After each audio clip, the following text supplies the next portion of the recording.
What's the best first venomous snake? One of the most common questions asked other than, have I ever been bitten? Now before we begin, remember I'm a professional, don't attempt anything you see. It will become clear why I have this baby copperhead shortly. Another thing is, every video I do is off the top of my head, so I'm most likely going to forget some things, so I'll add it in if I remember as I go through and edit. But how this video is going to go, I'm going to break it down. First starting with general prerequisites before working with venomous snakes, what others suggest is the best first venomous snake, what I suggest is the best first venomous snake, what my first venomous snake was, and then in the end, other factors that come into play, and also just sum up everything. So that's what to expect in this video.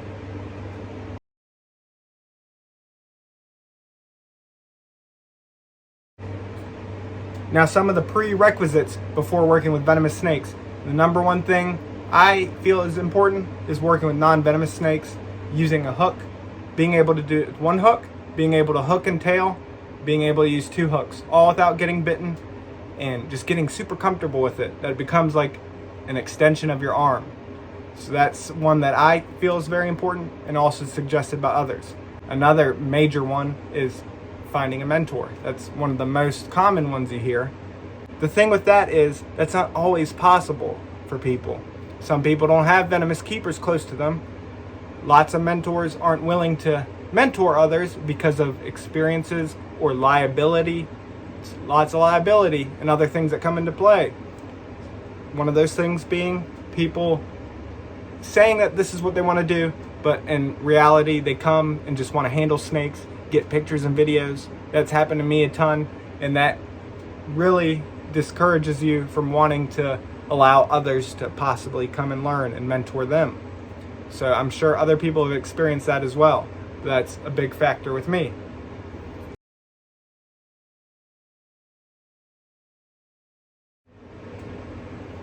Now moving on to the common best first venomous snakes that you'll hear. Now I live in the United States, so that's why this copperhead's here. Here in the United States, people suggest the copperhead, mainly because their venom's not that bad, but also the availability of antivenom. Hospitals are most likely going to have antivenom for the native species, such as the copperhead. So those are the major factors, antivenom availability. And that's why species of rattlesnake, very common ones that people will say. And this is going to differ from those, like I have some viewers in the UK, also in Australia. I'd love to hear what is generally considered the best in those countries. Now, another thing people will suggest that I see quite often is getting the one that you want to work with, the species you want to work with. And that's because you're most likely going to give it the best care, time, patience, all of that. So let's say you get a copperhead, but you really want to keep gaboon vipers. In time, once you get used to working with venomous snakes, and you didn't really want to keep copperheads to begin with, then maybe that care and passion for this species is going to disappear and the care goes down. And that's not fair to the animal. So that's another reason people will say, start with the species you want to work with.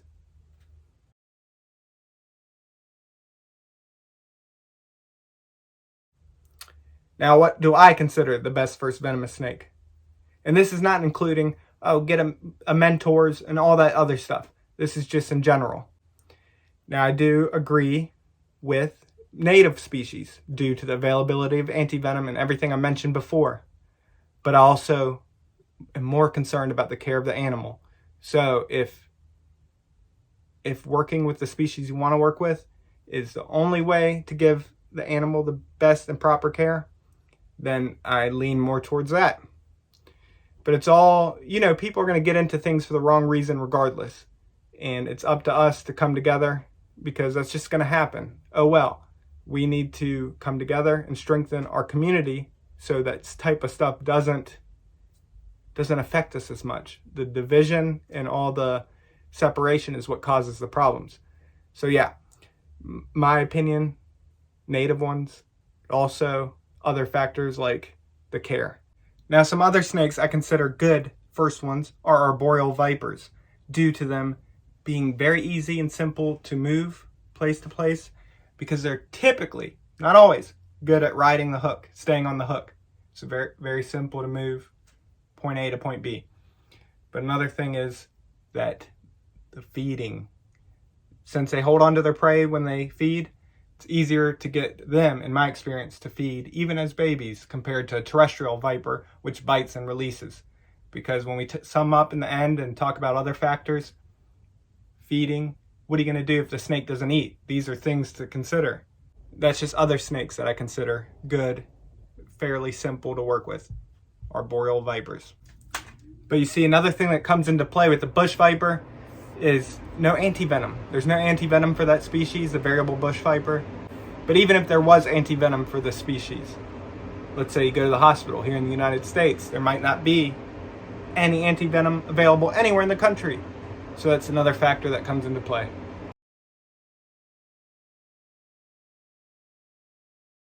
Now moving on to my first venomous snake. My first venomous snake was a Mexican cantil. And I had no mentor. My whole life, I was handling snakes, practicing, not getting bit, but I had no mentor. So I took it slow and just, learned on my own. And then over time, got my job. Now I consider my boss my mentor, even to this day. So I remained willing, even though I had experience with snakes, remained willing, learned from him, still to this day, still learning. So that's another thing. Be able and willing to continue to learn. So first venomous snake, Mexican cantil. Then it was broadband copperhead, and she was psychotic. It was an adult. She was what I consider unhandleable. What I mean by that is I couldn't even touch her, couldn't tail her, do anything. She was striking, just psychotic, very defensive. But that was good practice, using the hook, just mastering the hook technique. And then after that, I think it was a massive Indian cobra. That's just when I started falling in love with cobras. It was either that or blacktail rattlesnake. One of those were the next, the blacktail rattlesnake or Indian cobra. That's my experience in my first venomous snakes.